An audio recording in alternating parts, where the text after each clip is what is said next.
Welcome to the Slop Temple. We pray this video helps. You're starting the deletion now, so open Vinted and log in. Don't pause. Once logged, check for active items, unresolved disputes, or pending payouts because Vinted blocks deletion until resolved. Next, go straight to your profile, tap Settings, then Account Preferences. That's where the option lives.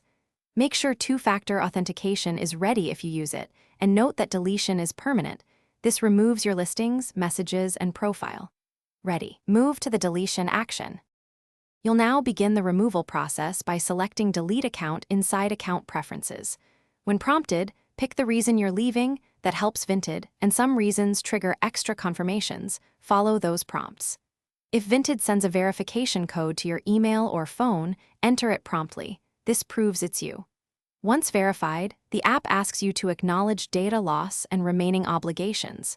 Confirm you understand. Then press Finalize or Delete to submit the request. After you submit deletion, expect a confirmation email and sometimes a short grace period during which you can cancel. Once the countdown ends, your profile and listings are removed. If deletion fails, clear the app cache, retry on a different device or browser, and attempt again. If that still fails, contact Vinted support with screenshot proof. Also, make sure any pending payouts have cleared to your bank, otherwise money may be lost. If problems persist, escalate through support with order ID and dates. Thanks for watching. Consider subscribing if we helped you.